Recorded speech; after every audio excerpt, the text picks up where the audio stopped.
아침을 뉴스로 깨웁니다. YTN 라디오 김호성의 출발 새아침. 여러분 안녕하십니까? 출발 새아침 김호성입니다. 네, 밤사이에 제법 많은 양의 장맛비가 정말 시원하게 내리더군요. 지금 제가 있는 서울 상암동은요, 옅은 수준의 안개비 정도 부슬부슬 내리고 있습니다.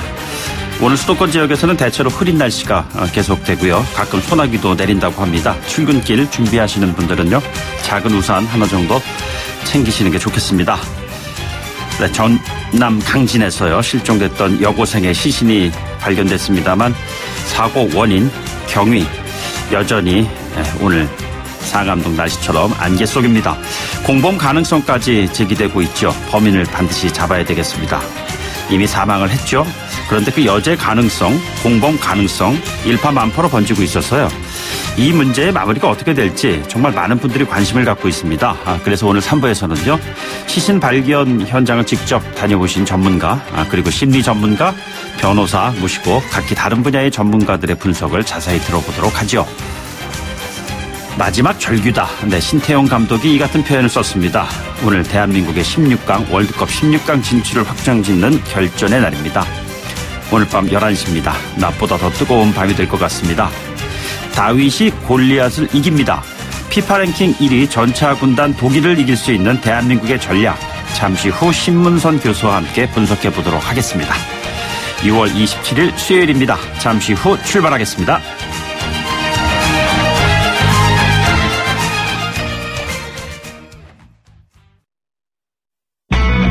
YTN 라디오 김호성의 출발 새아침. 네, 지금까지 들어온 뉴스, 오늘 꼭 아셔야 하는 뉴스, 시사평론가 이종훈 박사와 함께 알아보도록 하죠. 안녕하십니까? 네, 안녕하세요. 어제는 그 청와대 그 일부 수석들이 교체가 됐어요. 네. 자, 그렇다면 이제 개각만 남은 거라고 봐도 되나요? 그렇죠. 네. 일단 청와대 수석 교체 내용 좀 알려드리면요. 그러니까 윤정원 그 경제협력개발기구 OECD 대사를 경제수석에 임명을 했습니다. 홍장표 전 경제수석은 대통령 직속 정책기획위원회 산하에 새로 신설한 소득주도 성장 특별위원회 위원장으로 이제 임명을 했습니다. 그러니까 이선으로 일단 물린 거죠. 네. 아울러서 정태호 정책기획비서관을 일자리 수석으로 임명했습니다. 네. 이거는 정책기획위원회에서 좀 더 각별히 챙기겠다 이런 의미로도 좀 읽힙니다. 일자리 수석은 그 반장식 그 수석이 있었던 자리죠? 네, 그렇습니다. 아울러서 시민단체 출신 이용선 더불어민주당 양천을 지역위원장을 사회혁신수석에서 시민사회수석으로 이름을 바꿔서 임명을 했고요. 네네. 그래서 앞으로 이뤄질 개각에서 최대 관심사로 떠오른 것은 김동연 경제부총리 겸 기획재정부 장관이 교체될까 말까. 이겁니다. 이 장하성 정책실장하고 이제 갈등을 빚었는데 일단 장 실장은 유임을 시키기로 한 거 아니겠습니까? 자, 그리고 경제수석도 경제관료 출신으로 교체를 했단 말이죠. 네네. 그러니까 이게 김동연 경제부총리 겸 기획재정부 장관의 일종의 대체제 차원으로 좀 읽히기도 한다 이런 얘기죠. 김 부총리 어떻게 될까요? 네, 글쎄요. 이게 지금 보면 김 부총리의 그 경제 정책의 일선에서 보이지 않는다. 뭐 이런 얘기 관련해 가지고선 좀 많은 얘기가 왔었잖아요. 패싱 논란도 계속 있었고요. 그래서 저는 경질 쪽에 조금 지금 무게 추가 좀 옮겨간 거 아닌가 이런 생각을 개인적으로는 가지고 있습니다. 뭐 그래서 저희가 개각을 지금 예의주시하고 있는 거 아니겠어요? 네. 아무튼 그 결과가 어떻게 나오는지 좀 추가 소식을 전해드리도록 하겠습니다. 국회 원구성 협상이 이제 오늘부터 시작이 되는 모양이죠? 네. 드디어 시작을 합니다. 그러니까 아마 이 굉장히 좀 국민 시선이 따갑게 느껴졌겠죠. 네네. 뭐 본인들 민생 챙기느라고 국민 민생을 외면하고 있는 그런 그 상황이었기 때문에 이제 그렇지 않나 이렇게 생각이 되고, 이미 지난 5월 30일에 전반기 일정은 종료가 됐습니다. 국회의장도 이제 지금 공석인 상황이고. 네네. 임시국회 열어놓고도 뭐 지방선거 이런 것으로 해서 실제로는 뭐 공전되지 않았습니까? 결국 어제 여야 교섭단체 원내대표들이 이제 오늘부터 협상에 들어가기로 일단 합의를 한 거고요. 이번에 이제 가장 큰 쟁점이 될 것은 국회 운영위원장하고 이 법제사법위원장 자리가 될 것으로 이렇게 지금 추정이 되고 있습니다. 네네. 이 자유한국당 쪽에서는 이걸 고수하려고 들 것이고, 역시 더불어민주당은 이번에 의석수가 좀 늘어났기 때문에 이거 본인들이 차지해야 된다라고 지금 주장하지 않을까 예. 지금 이렇게 예상이 지금 되고 있습니다. 네네. 이런 속에 또 18개 상임위원회를 더 쪼개야 한다라는 얘기도 좀 나오고 있어요. 네. 이게 쪼갠다는 것은 어떻게 좀 상임위가 늘어난다는 건가요? 아니면 당이 가지고 있는 상임위가 조금 더 배분이 다른 방식으로 된다는 건가요? 배분이 좀 복잡해지다 보면 네. 그러니까 상임위원회가 18개인데 이걸 뭐 19개 내지 20개로 쪼개서 네네. 일단 배분을 좀 용이하게 하겠다. 뭐 이런 이제 쪽의 주장이죠. 예, 예. 그런데 이제 이러면 국민들이 또 분노하지 않습니까? 글쎄요. 본인들 일자리만 계속 네. 늘린다. 말씀하신 민주 8개, 한국 7, 바른미래 2, 평화정의 하나인데 말로는 또 민주에서 7개 하고 평화정의당을 2개 좀 한다고 이런 얘기도 나오고 그러더라고요. 네. 예. 그러니까 이게 이제 뭐 각 당 입장에서는 굉장히 중요한 문제다 보니 이제 이렇게 이제 여러 가지 얘기가 좀 나오는 건데요. 예. 글쎄요. 그러니까 차라리 이럴 바에는 그냥 미국처럼 그냥 그 다수당이 싹쓸이하는 네네. 뭐 이것도 한 그 방식이 아닐까 이런 생각도 좀 해봅니다. 예. 그런데 이게 이제 합의가 또 돼야 되는 문제고요. 네네. 지금 이제 후반기 의장의 경우에는 민주당이 당내 선거로 이미 이제 문희상 의원 선출하지 않았습니까? 그래서 확실시 되고 있고 국회 부의장은 관례상 이제 원내 2, 3당이 이제 맡았는데 네네. 뭐 한 자리는 자유한국당이 가져가는 게 확실한데 나머지 한 자리를 놓고 네네. 바른미래당이냐 아니면 이제 민주평화당과 정의당 예. 그쪽에서 지금 이제 원내 교섭단체 또 구성한 상태이기 때문에 그쪽이냐 예. 뭐 이게 또 좀 논란입니다. 이건 뭐 정계 개편과 또 연관돼 있고 뭐 복잡한 셈법이 있겠어요. 보니까. 예, 그렇습니다. 네. 그리고요. 저는 사실 디가우징이란 그 단어를 뭐 이번에 처음 알았어요. 그런데 양승태 전 대법원장이 사용하는 PC의 원본 하드디스크가 이제 문제가 있다는 거 아니에요? 네. 예, 이게 뭐 다 그냥 날아간 모양이죠? 내용이? 글쎄요. 날아간 건지 날아간 것처럼 지금 이제 표방하고 있는 건지 이걸 잘 모르겠습니다. 예, 예. 어찌됐건 약간 좀 수상적인 대법원이다. 뭐 이렇게 좀 얘기를 할 수 있을 것 같은데 양승태 전 대법원장 시절 뭐 법원 행정처 이른바 재판거래 사법행정권 남용 의혹 관련 수사가 지금 이제 진행이 되고 있는 거 아닙니까? 네네. 이 상태에서 대법원 측이 자체적으로 판단한 410개 파일만 검찰에 제공을 한 겁니다. 예, 예. 대법원 특별조사단이 확보한 하드디스크 내 파일이 34만여 개거든요. 네네. 그 가운데 좀 의심스럽다라고 추정된 것이 3만여 개였단 말입니다. 예, 예. 자, 그런데 410개만 싹 골라서 선별해 이제 보낸 거죠. 그렇군요. 예. 예. 그러다 보니 검찰 쪽에서 이래가지고 어떻게 이거 수사를 하란 얘기냐라고 네네. 이제 불평을 이제 토로를 하고 있고 네. 이런 식이면 우리가 좀 강제로 뭐 압수수색을 할 수도 있다. 뭐 이런 얘기도 일각에서 좀 흘러나온다 그래요. 네네. 지금 그런 속에 또 양승태 전 대법원장하고 박병대 그 당시 전 그 법원 행정처장이 사용했던 PC 하드디스크는 퇴임 당시에 디가우징 방식으로 삭제를 했다. 네네. 그 상태로 지금 보관 중이다. 그렇기 때문에 제출 뭐 안 한다. 예. 이렇게 지금 이제 법원 행정처 쪽에서 얘기를 하고 있나 봐요. 네네. 글쎄요. 그런데 이 대법원 특별조사단은 이걸 확보를 해서 결국은 이제 그 34만여 개 파일을 찾아낸 거 아니겠습니까? 예, 예. 그래서 지금 이 부분도 이 경위가 어떻게 되는 건지 좀 확인을 해봐야 되겠다라고 네네. 지금 검찰은 얘기를 하고 있는 상황인데 뭔가 하여튼 좀 이렇게 석연찮은 그런 대목들이 좀 많이 좀 보이고요. 네네. 이거 좀 알면 다치는 내용이 좀 많이 포함된 거 아닌가 이런 생각을 좀 하게 됩니다. 어찌됐건 국민은 이게 좀 이번 기회에 명확하게 좀 공개돼서 제대로 수사가 이루어지길 바라는 거 아니겠습니까? 예, 그렇죠. 또 김명수 대법원장도 수사에 적극 협조하겠다라고 말을 했는데 이렇게 협조를 제대로 안 하시면 곤란합니다. 예, 예. 알겠습니다. 그리고 저희 그 뉴스 FM, YTN 뉴스 FM에서 어제 그 뉴스 정면 그 승부에서 이재명 경기도지사 김부선 씨 연관된 관련된 소식을 전해드리기로 했어요. 이게 뭐 2라운드로 접어든 거 아니냐 이런 얘기까지도 나오고 있고요. 어제 저희 그 뉴스 정면 승부에서 김영한 전 후보 그리고 이재명 당선인 측의 그 백종덕 그 가짜 뉴스 대책 단장이라고 있어요. 이재명 네, 그렇습니다. 당선인의 인터뷰를 좀 하기도 했는데 어떻습니까? 이 상황이 지금 앞으로 어떻게 전개될 것 같은가요? 예. 그런데 이게 의외로 다른 쪽으로 지금 불똥이 튀면서 지금 이제 논란이 더 가열되고 있고, 그러니까 진실 공방도 지금 엉뚱한 방향에서 예. 지금 이제 의외로 또 진실이 밝혀질 가능성이 좀 높아지지 않았나 이렇게 생각합니다. 네네. 그러니까 이재명 캠프 가짜뉴스 대책단 쪽에서 고발한 그 이제 문제의 날은 2009년 5월 22일부터 22일 사이에 이제 그때 이제 김부선 씨가 봉하마을로 내려가던 중에 이 당선인으로부터 옥수동 집에서 만나자는 전화를 받았다는 그 내용이 이제 사실이 아니다라고 이제 이쪽 가짜 뉴스 대책단 쪽에서는 이제 어제 이제 밝히면서 그걸 이제 고발을 한 내용인데요. 고소가 아니에요. 고발한 거예요. 네, 그죠? 그렇습니다. 그런데 이게 이제 직접 고소를 왜 안 했냐. 그러니까 직접 본인이 결국 고소를 해서 그러니까 이 대면해서 좀 수사도 받고 이래야 되는데 그걸 회피하기 위해서 그런 거 아니냐라는 이제 의혹과 더불어서 지금 이제 또 나오는 얘기는 그 날짜가 그때가 아니다라는 얘기가 좀 나오고 있습니다. 김부선 씨가 지금 그 봉하마을 갔다가 부채를 가지고 이제 왔다는 거고 부채를 이제 SNS에 또 공개를 했단 말이에요. 그런데 부채를 나눠준 거는 49제 안장식 때였다라는 거죠. 그리고 그날은 또 비가 또 많이 왔다 그래요. 그래서 그게 사실일 가능성이 지금 굉장히 높아져서 좀 의외로 이재명 당선인 측이 좀 추가로 좀 해명을 해야 될 부분이 좀 생겨버린 그런 상황입니다. 네. 아, 그렇군요.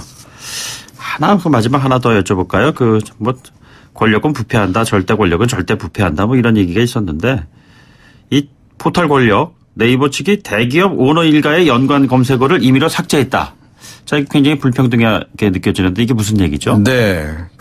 한국인터넷자율정책기구가 이제 2017년 상반기 검색어 검증보고서라는 걸 이제 어제 공개를 했는데요. 여기에 따르면 네이버가 지난해 조현아 전 대한항공 부사장과 그 유명인 관련한 그 연관 검색어를 재배 처리를 한 것이 이제 드러난 겁니다. 예컨대 이제 최태원 SK 회장 관련한 그런 연관 검색어도 이제 자체적으로 판단해서 이제 제외를 시키고 이랬다는 건데 네이버 측은 불필요한 오해를 살 수 있는 연관 검색어를 삭제해달라는 회사 측의 요청이 있었다. 그러니까 그런 회사 측의 요청을 받아들여서 이제 삭제를 했다라는 얘기입니다. 그런데 보통 이제 개인정보 침해 사유에 해당하게 되면 이렇게 절차가 좀 있거든요. 그렇죠. 그런 절차에 따라서 좀 연관 검색어 삭제해달라고 하면 삭제해주는 절차가 있는데 그런 절차를 제대로 거치지 않고 그냥 임의로 이렇게 삭제를 했다는 거죠. 그래서 이거는 좀 이제 문제가 있다라고 이제 지적을 한 건데 이것도 이제 국민들이 이제 새롭게 알게 되면서 이거 네이버 측이 너무 자기적으로 이렇게 일방적으로 판단을 내리는 것은 문제 아니냐라고 하는 얘기가 지금 나오고 있습니다. 잊혀질 수 있는 권리가 없다고 하는 이 시대에 여전히 권력은 또 잊혀질 수도 있겠구나 이런 생각이 좀 드네요. 그것도 손쉽게. 네, 그거죠. 알겠습니다. 오늘 말씀 고맙습니다. 네, 지금까지 이종훈 시사평론가였습니다. 여러분은 지금 FM 94.5MHz로 방송되고 있는 YTN 라디오 김호성의 출발 새 아침을 듣고 계십니다. 의견 주실 분은 짧은 문자 50원, 긴 문자 100원의 이용료가 드는 휴대전화 메시지 샵 0945, 우물정 0945번으로 의견 남기실 수 있습니다.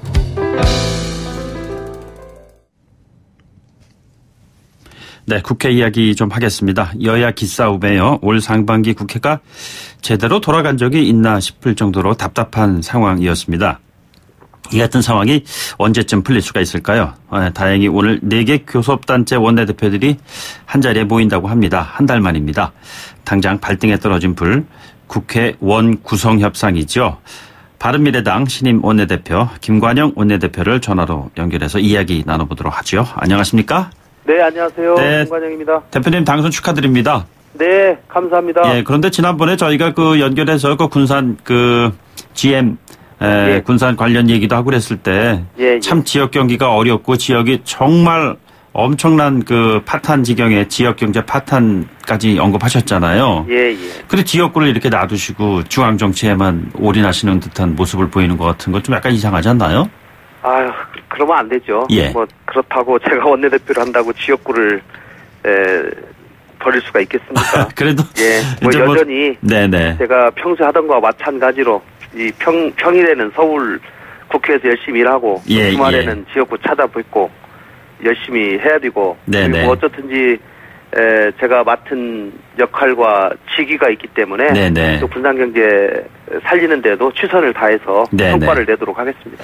이번에 국민의당 출신 의원 2분만 경선에 나서셨잖아요. 그런데 이게 혹시 나중에 바른정당 의원들이 탈당이라든가 당적을 옮기려고 하는 것이 아니냐 뭐 이렇게 또 그 물음표를 갖고 계시는 분들이 있어요. 한 말씀 해주신다면요. 네, 그럴 가능성은 없고요. 네네. 예, 뭐 저희 당에서 하는 일들에 대해서 온갖 뭐 하는 결과를 보고 많은 시나리오를 쓰고 이렇게 얘기하는데 네네. 저희가 지난번에 1박 2일 워크숍 가지 않았습니까? 예, 저 용인 저 용문이요. 양평으로 갔는데요. 예.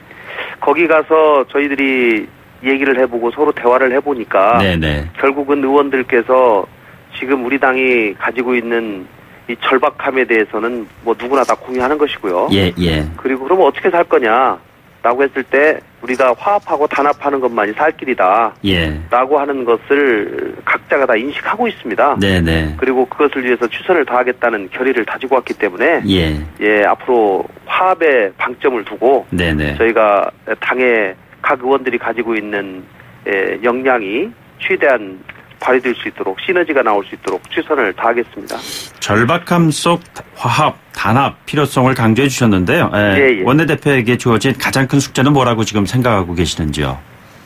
그 당의 화합을 통해서 저희 당의 존재감을 보여주고 높이는 것이라고 생각합니다. 네네. 저희 당이 사실 이 두 당이 통합할 때 상당한 기대가 있었던 것도 사실인데 그 이후에 국민들께서 굉장히 실망하셔서 거의 존재감 없는 듯한 선거 결과를 받았습니다. 네네. 그렇기 때문에 이게 국민들께서 저희들을 보고 있는 현실이라고 냉정하게 평가를 하고 저희가 국민들의 마음을 조금씩 얻으려면 결국은 이 당이 우리들의 먹고 사는 문제를 해결해내는데 최선을 다하고 있구나.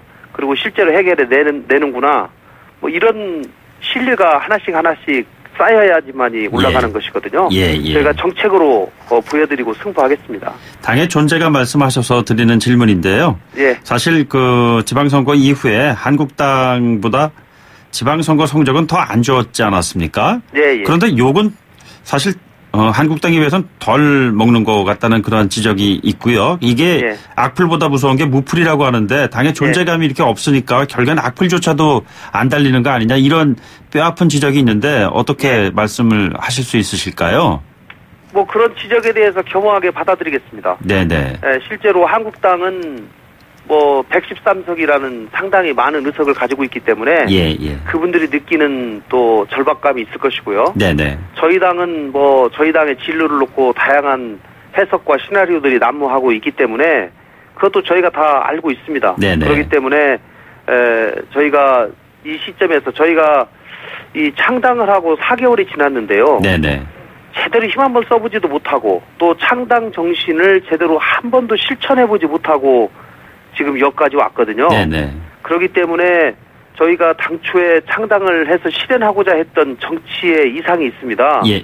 진보 보수를 너무 고집하지 말고 따지지 말고 이념을 뛰어넘는 민생 실용정당을 추구하자. 그리고 지역주의에 기반 두지 말자. 뭐 개파 청산 이런 거 하자. 이제 이렇게 저희들이 했는데 사실 지방선거하는 과정에서 처음에 기대를 가졌던 분들에게 실망으로 보여지는 몇 가지 사건들이 있었습니다. 뭐 공천파동이라든가 이런 것들을 보면서 뭐 저 친구들 뭐 새 정치 한다고 하더니 뭐 옛날 사람들하고 똑같네. 이렇게 하면서 국민들의 기대가 높은 만큼 실망이 커져버린 거거든요. 그래서 저희가 다시 소위 집을 짓다가 지금 뭐 다 걷어내고 새로 주춧돌부터 새로 놓는 그런 각오로 시작해야 된다고 생각합니다. 지금 그 당의 정체성 관련된 말씀 쭉 하고 계시는데요. 지금 한국당 같은 경우에는 친박 비박 갈등이 아주 심각한 상황인데 바른미래당 같은 경우에도 국민의당 출신, 바른정당 출신 이 간극을 앞으로 어떠한 방식으로 풀어나가실 작정이신지요? 무슨 묘책은 없습니다. 저는 결국 저희가 절박함을 가지고 긴밀하게 자주 소통하고 대화를 하면 이 문제가 상당 부분 해결이 되리라고 생각하고요. 더더욱 저는 의원님들께 역지사지의 마음을 갖자. 국민의당 출신 의원님들은 바른정당 출신들의 입장을 한번 생각해보고 또 바른정당 출신 의원님들은 국민의당 출신들 의원들의 입장을 한번 생각해보고 해서 서로 간의 이해의 폭을 조금씩 더 넓혀간다면 공감대를 이뤄낼 수 있을 것이라고 생각합니다. 그런데 대권 주자로 언급되는 두 분 안철수, 유승민 전 대표가 지금 뒷선으로 물러간 상황에서요. 예. 대표성을 띌 만한 의원은 어떤 분들이 계신다고 생각을 하고 계시는지요? 글쎄요. 아직 지금 저희 당의 전면으로 어떤 의원님들이 나설지는 아직 뭐 파악은 되지 않았습니다만은 네네. 두 대표님들의 존재가 그동안 너무 컸기 때문에 예. 그 여러 실력 있는 의원님들이 가려져 있었던 것도 사실인데요. 네네. 뭐 이현주 의원님, 하태경 의원님, 또 뭐 김성식 의원님, 이혜훈 의원님 이런 분들도 다 역량이 출중하신 분들이신데요. 네네. 저는 두 대표님들께서 이제 본인들이 성찰의 시간을 가지시겠다고 이렇게 말씀을 하신 상황이기 때문에 네네. 성찰의 시간을 통해서 저희 당의 더 큰 자산으로 돌아오실 수 있도록 네네. 저희가 지켜보는 것이 중요하다 생각하고요. 예. 두 분이 잠시 당의 경영에서 좀 손을 떼고 있는 사이에 저희 당이 오히려 더 화합하고 단결해서 국민들께 새로운 희망을 보여줄 수 있는 기회다 이렇게 네네. 또 생각합니다. 근데 화합한다는 그러한 이면에서는 또다시 이 당이 좀 쪼개지는 것이 아니냐라는 그러한 우려의 시각도 적지 않은데요. 여전히 뭐 사실 지난번에 박지원 의원께서 나오셔서 예. 그쪽 당 말씀하시면서 6인방이라는 표현까지 쓰시면서요. 예. 결국에는 이제 이것이 정계 개편의 어떤 신호탄으로서 앞으로 곧 시작이 되지 않겠느냐 이런 이야기를 하셨거든요. 6인방 가운데는 또 지금 대표님도 계세요, 지금 보면은. 저희가 뭐 박지원 대표님이 지금 민주평화당 내부를 챙기셔서 당의 지지율을 높이는데 좀 더 집중을 하셔야 되는데 네네. 자꾸 밖에를 언급하는 것은 저는 적절하지 않다고 생각하고요. 네네. 특히 뭐 6인방 저희 호남 출신 의원님들을 말씀하시는 것 같은데 네네. 제가 의원님들을 다 만나보고 뭐 수차례 얘기를 했지만 무슨 민주평화당 가거나 이런 일은 절대 없고 여기 모두가 힘을 합해서 자강을 해야 되겠다라고 하는 의지가 강하기 때문에 네네. 그런 논의는 이제 더 이상 없었으면 좋겠습니다. 가능성 전혀 없는 겁니까? 없습니다. 네, 그렇습니까? 예. 자, 그러면요. 오늘 이제 4개 교섭단체 원내대표들 만나시잖아요. 예. 국회 정상화 가능성에 대한 전망은 어떻게 하시는지요? 저는 사실 오늘하고 내일 중까지 협상을 해서 좀 마무리했으면 하는 바람을 가지고 있습니다. 네네. 각 당의 입장을 오늘 이제 들어봐야 되겠습니다만은 그동안 언론을 통해서 어느 정도 나왔습니다. 예. 그런데 이 입장이 제가 2년 전에 원내 수석부대표로서 원구성 협상을 해봤는데요. 네네. 처음에 각 당의 입장을 얘기하고 이틀, 3일, 일주일이 지나도 사실 변하지 않습니다. 예. 각 당의 각각의 입장이 있기 때문에 결국은 결단의 문제가 남는 것이고요. 네네. 역지사지하는 마음으로 또 네. 국회 원구성에는 그동안의 국회 관행과 또 국회 원칙이 있습니다. 네네. 상식이 허용하는 범위 내에서 이렇게 협상을 한다면 저는 순리대로 쉽게 풀릴 수도 있다 이렇게 생각합니다. 예. 그랬고요. 네. 어제 이상돈 의원 저희 전화 연결하셔서 네. 비례대표 세 분의 당적 문제에 대한 이야기를 나눴습니다. 예. 출당시켜 달라 뭐 이렇게 네. 하는데 물론 뭐 이것은 조용히 추진을 해야 된다라는 의견도 덧붙이시긴 하셨어요. 예. 이 출당이 안 되는 이유가 뭐라고 보시는지요?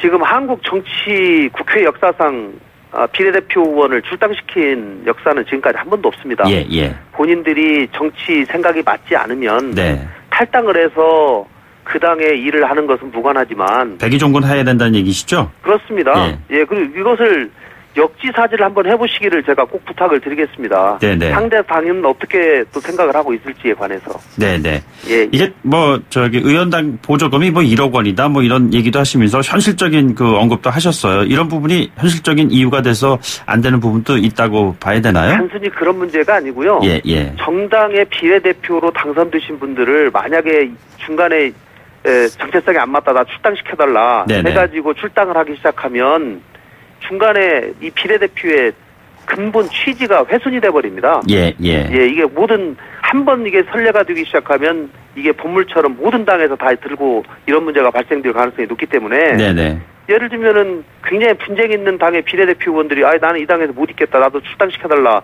저당은 이렇게 했는데 왜 나는 안 해주냐 또 이러지 않겠습니까? 예.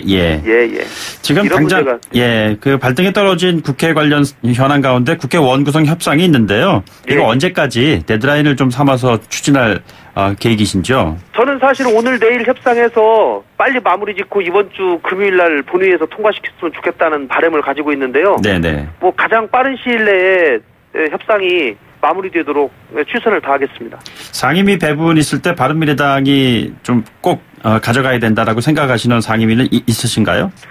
뭐 특정 상임위를 저는 고집하지 않겠습니다. 다만 저희 당이 경제 우선 정책을 펴고 경제 최우선 정당이 되겠다라고 얘기를 하고 있기 때문에 경제 관련 상임위 중에서 서로 협상하는 과정에서 이렇게 탄력성 있게 대응하도록 하겠습니다. 예, 그리고 최근에 그 정부에서 그 검경 수사권 조정안을 좀 내놨는데 결국에 이제 국회로 이게 지금 넘어오는 거 아니겠습니까? 예. 이 부분 어떻게 그 민주당과 협의해서 통과시키실 계획이신가요? 아니면은 나름대로 좀 브레이크를 걸어야 된다고 생각하시나요? 네, 저 빨리 해야 된다고 생각합니다.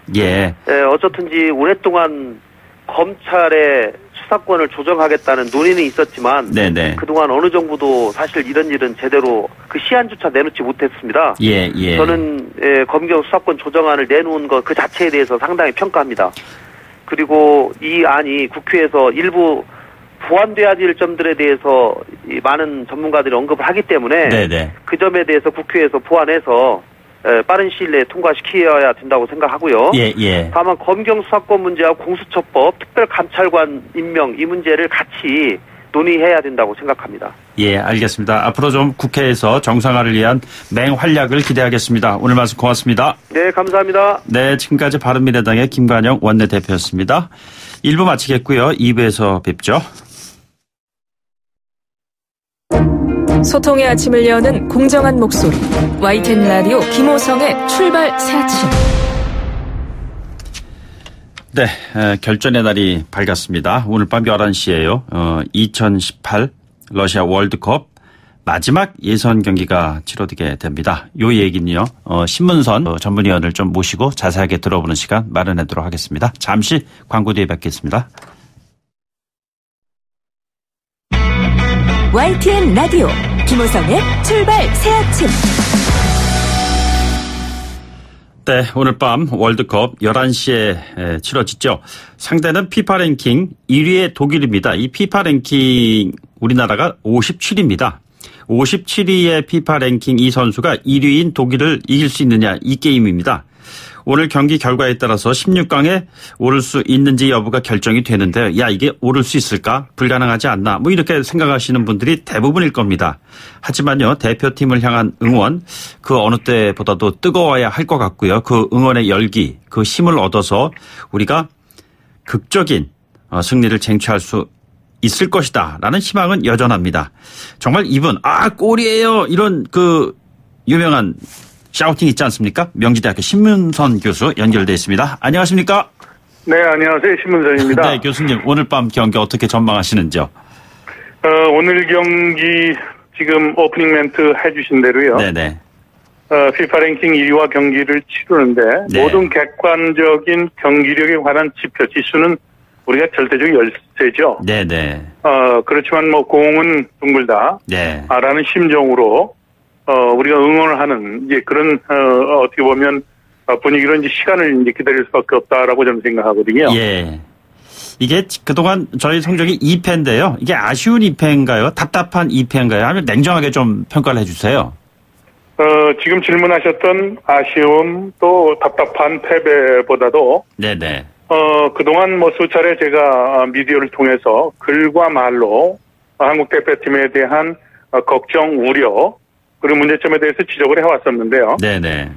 사실은 한국 대표팀이 월드컵 본선 가는 과정에서 한국 대표팀은 준비도 그리고 노력도 그리고 현장에서의 컨디션 조절도 모두가 사실은 아쉬웠다 저는 이렇게 생각을 합니다. 오늘 경기 당일이기 때문에요. 구체적인 문제를 또 얘기하는 것보다는 어찌됐든 월드컵이 끝나고 나면 모든 면에서 한국 대표팀에 대한 다각적인 분석이 이루어질 거기 때문에 오늘은 경기 당일이니까요. 지금 뭐 대표팀에 대한 여러 가지 문제점에 대한 심층적으로 얘기하는 것보다는 네네. 오늘 경기에 대해서 분석하는 것이 옳다라고 생각합니다. 예. 이 1%의 희망이라는 얘기가 나오는데요. 지금 우리가 독일을 이겨도 아주 크게 이겨야 되고 그리고 멕시코와 스웨덴 경기의 결과에 따라서 이제 우리의 그 16강 진출 여부가 판가름 날 것 같은데요. 독일을 어느 정도까지 지금 이겨야지 가능하다고 보시는지요? 자, 산술적으로 우리 한국 대표팀은 독일에게 2골 이상으로 이겨야 됩니다. 네네. 그리고 멕시코가 스웨덴을 이겨서 멕시코는 3승으로 조 1위가 확정이 되고 예. 스웨덴은 우리에게 1승을 거둔 상태 아닙니까? 네네. 그래서 1승 2패가 됐을 때 골 득실을 따지는 이제 그런 복잡한 지금 과정이 있는데요. 네네. 그러다 보니까 독일을 이겨야 되는데 그냥 이기는 것이 아니라 2골 차로 이겨야 된다는 것은 골 득실까지도 이제 감안한 그런 계산이거든요. 그렇죠. 예, 예. 자, 독일 대표팀이 이제 오늘 한국과 이제 경기 나서는데 앞서도 말씀하셨지만 FIFA 랭킹 1위다 이런 말씀해 주지 않았어요? 네네. 독일 팀이 멕시코에게 졌고 또 스웨덴과 악전고투 속에 그 경기 막판에 역전골을 터뜨려서 이겼는데 사실은 경기 내용적인 측면에서 독일을 들여다보면 독일이 과연 늙은 전차인가 또는 정말로 못하는 갑자기 FIFA 랭킹 1위 팀이었는데 이렇게 망가졌는가 뭐 이런 우리가 의문을 가질 수 있는데요. 네네. 저는 이제 전문가적 시각에서 여러 가지 데이터를 갖고 독일 팀을 분석을 해보니까 네네. 독일 대표팀은 사실은 불운했다.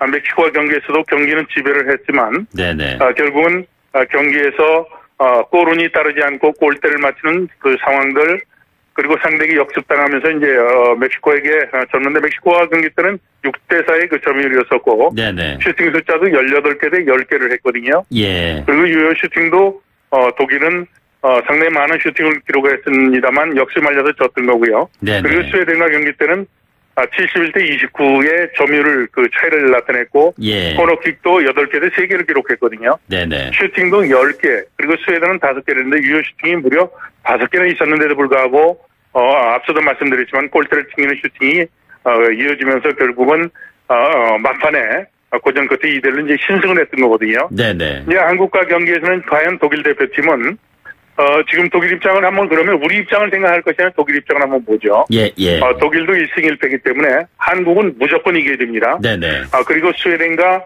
지금 1승 1패의 상태이기 때문에 골 득실 차를 따져야 되기 때문에 한국과 네네. 경기에서 독일은 대량 득점을 시도할 수 없는 그런 상황 설정이기 때문에 네네. 한국 대표팀은 여러 가지 면에서 꼭 이겨야 된다는 이런 전제 그리고 또 상대팀은 대량 득점을 시도할 수 있는 그런 상황이기 때문에 오늘 경기는 예선 3경기 중에서 가장 힘들고 고난의 시간이 되지 않을까 이렇게 조심스럽게 전망합니다.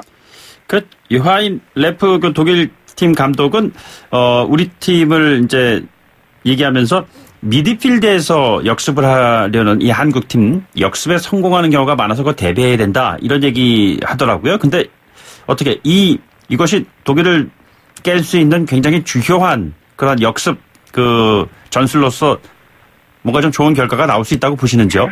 네, 독일 대표팀에서는 당연히 그렇게 생각할 겁니다. 네네. 왜냐하면 객관적 전력에서 한국 대표팀이 독일에게 뒤지고 있기 때문에 전면전으로 나설 경우는 상대에게 쉽게 골을 내줄 수 있는 것은 이것은 틀림없는 그 축구의 전략과 전술적인 그런 부분이거든요. 네네. 한국팀은 수비에 6 또는 7 그리고 공격은 4나 3 정도 하면서 역습을 할 것이 틀림이 없거든요. 네네. 시간을 버티면서 한국이 선취골을 터뜨리게 되면 독일은 스웨덴과 경기 때처럼 또 멕시코와 경기 때처럼 동점골, 역전골을 터뜨리기 위해서 수비에 대한 부담을 어떻게 보면 안고도 많은 선수가 공격에 가담을 하기 때문에 네네. 독일 팀에서 이것을 가장 경계를 할 수밖에 없겠고요. 한국은 지금 제가 말씀드렸듯이 그런 형태로 공격을 끌고 갈 수밖에 없거든요. 네네. 그리고 공격의 역습의 시발점은 미드필더거든요. 네네. 미드필드에서의 공격을 끊었을 때 상대 골문에 가깝기 때문에 그러한 위험성에 대해서 독일 대표팀은 경계를 하고 있다 이렇게 볼 수 있겠죠. 예.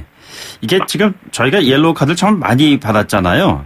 너무 또 득점에 집착한 나머지 또 다른 옐로우 카드로 인해 가지고 패착을 우려하는 그런 경우들도 많은데 어떻게 보시나요? 지금 이제 지적하셨던 부분에 대해서 뭐 사실은 그 FIFA도 그렇고 전 세계 지금 축구계에서도 한국 대표팀이 두 번째 경기 때 스웨덴 경기 때 그 어떻게 보면 첫 번째죠. 스웨덴 경기 때 그다음에 두 번째 경기 멕시코 경기 때 거친 경기란 것에 대해서 많은 지적들이 있었어요. 네네. 국제축구연맹에서도 아마 유의해서 이제 살피게 되겠고요. 심판도 오늘 경기에 나서는 심판 입장에서는 한국 대표팀의 거친 플레이에 대해서 아마 유의를 해서 살피게 될 거예요. 네네. 지금 말씀하셨던 그 부분에 대해서도 오늘 경기를 하면서도 기술적으로 도를 넘는 그런 반칙을 하게 되면 오히려 한국팀의 아주 결정적인 그 경기력에 어떻게 보면 치명적인 타격이 될 수 있는 퇴장도 당할 수가 있기 때문에 예. 그런 부분에 대한 극히 신경을 써서 플레이하는 것이 또 좋다는 생각이 듭니다. 뭐 관련해서 마음고생 아주 심하게 지금 하고 있을 게 분명할 것 같은 장현수 선수 어떤 조언을 좀 주실 수 있으실까요? 자, 심태영 감독, 장현수 선수를 포함을 해서 네네. 국내 지금 여론이 상당히 좋지 않은 것은 사실 아닙니까? 네네. 이 부분에 대해서 그 선수나 또 코칭 스텝 입장에서는 지금 그 팬들이나 또 국민들이 우려하고 또 잘못된 부분에 대해서 지적하는 부분에 대해서 네네. 그건 숙명이다라고 받아들여야 됩니다. 예. 그것에 대해서 자신들이 한 플레이나 결과에 대한 부분에 대해서 지적하는 부분에 대해서 이것을 결국 자꾸만 그 변명을 내거나 피해가고자 하는 것은 오히려 더 많은 화를 나게 하는 그런 부분을 보거든요. 네네. 결국은 결과로서 이것을 입증을 해야 된다는 거죠. 국가대표팀의 감독 또 선수가 됐을 때는 거기에 대한 무한한 책임이 있다는 시각으로 저는 판단을 하고요. 정면 돌파를 해야 됩니다. 경기에 집중을 해서 경기를 할 수밖에 없고 그것은 핑계가 되지 않는다고 저는 그런 생각을 합니다. 예. 이왕 이제 전화가 연결됐으니까요. 네네. 오늘 경기에서 독일팀의 가장 신경 써야 될 부분은 네네. 최전방에 있는 베르너 선수와 네네. 그리고 지난번 그 스웨덴 경기 때 결승골을 터뜨렸던 토니 크로스 선수. 네네. 이 선수는 미드필드에서 전체적인 경기를 흐름을 주도하는 플레이메이커거든요. 예. 토니 크로스 선수를 어떻게 묶어야 될 것인지. 예. 그리고 최전방에 있는 베르너 선수. 이 선수는 최근에 그 독일 대표팀이 신성으로 떠오르는데 A매치 12경기에서 무려 7골이나 터뜨린 선수거든요. 예. 베르노와 토니 크로스 선수를 한국은 수비에서 어떻게 적절히 차단할 것인지에 대한 전술적인 준비가 오늘 확실히 돼야 됩니다. 그리고 또 한 가지는 오른쪽 풀백을 보는 카미 선수. 아마 축구를 좋아하시는 분은 잘 기억하시겠습니다만 바이에른 뮌헨에서 오랫동안 독일 대표팀의 공격형 풀백이나 미드필드를 썼던 필립 람이라는 선수를 기억하실 겁니다. 예. 필립 람과 같은 역할을 하는 카미 선수가 오른쪽 풀백에서 공격이 가담하는데요. 네네. 이 선수에 대한 공격 차단도 한국 대표팀은 오늘 경기에서 어떻게 차단하냐가 큰 숙제가 될 겁니다. 반면에 한국 대표팀은 카미 선수가 공격하자마자 때 드러나는 오른쪽 그 공간을 어떻게 빠르게 손흥민 선수를 포함한 이런 그 공격수들이 침투를 해서 득점 기회를 여느냐가 오늘 경기 가장 중요한 관전 포인트다 저는 이렇게 생각합니다. 예. 지난번에 그 김병지 전 그 대표 선수가 얘기를 했는데 골키퍼들이 참 예전보다 훨씬 많이 그 기량이 향상됐다 뭐 이런 얘기를 했던 적이 있었는데 조현우 선수의 활약 이번에도 기대할 만하겠죠? 그렇죠. 오늘 경기에서 한국 대표팀은 독일과 맞서면서 앞서도 얘기했지만 고난의 시간이라고 표현했던 게 바로 그 부분인데요. 스웨덴과 그다음에 멕시코와 경기 양상과는 전혀 다른 흐름으로 갈 겁니다. 오늘 독일은 문전에 붙이는 플레이도 심하게 할 거고요. 코너킥 때는 몸싸움도 시도할 거고요. 그리고 앞서도 얘기했지만 지금 독일의 카미 선수라든가 그다음에 토니 크로스라든가 캐디라라든가 뮬러라든가 드락슬러라든가 이름만 들어도 세계적인 공격수들입니다. 그리고 미드필더고요. 이런 선수들이 중거리 슈팅을 포함해서 한국의 총력전을 경기에서 쏟아부을 겁니다. 골을 넣기 위해서요. 이때 가장 큰 책임과 역할 그리고 부담을 갖는 것은 지금 말씀하셨던 조현우 골키퍼거든요. 조현우 골키퍼가 두 경기를 통해서 예상 외로 선망을 해줬는데 오늘 경기에서 조현우 선수의 역할 상당히 기대도 크고요. 그리고 또 격려를 하고 싶은 그런 심정입니다. 이 시점에서 좀 하나 좀 여쭤보고 싶은 것은요. 이번 국가대표 선수들만큼 외국에서 뛰고 있는 선수들이 많은 적도 없잖아요. 선수들 개인 역량이 굉장히 뛰어난데 그 뛰어난 역량이 그렇게 속 시원하게 발휘가 잘 되지 않는 이유는 도대체 뭘까? 이렇게 궁금해하는 팬들이 많으세요. 어떻게 해석을 하시는지요? 두 가지 측면에서 해석할 수 있겠죠.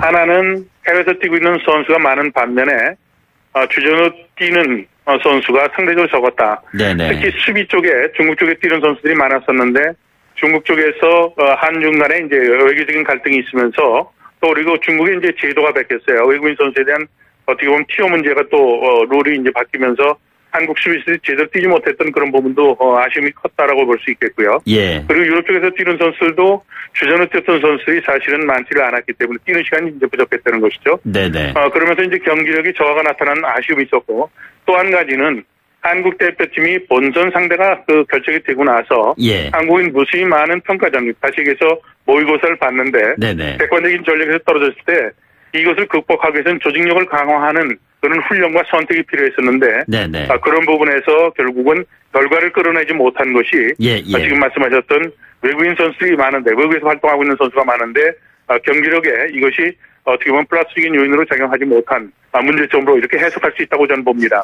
예, 알겠습니다. 마지막 질문요. 한국과 독일 조별리그 마지막 경기입니다. 스코어 어떻게 예상하고 계시는지요?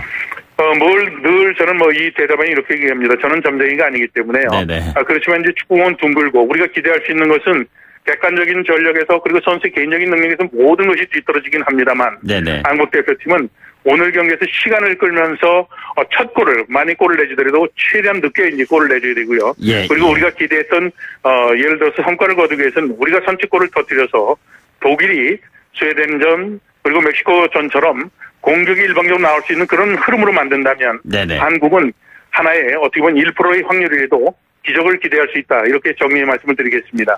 알겠습니다. 오늘 말씀 고맙습니다. 네, 감사합니다. 네, 지금까지 명지대학교 신문선 교수였습니다. 2부 마치겠고요. 8시 뉴스 듣고 3부에 뵙겠습니다.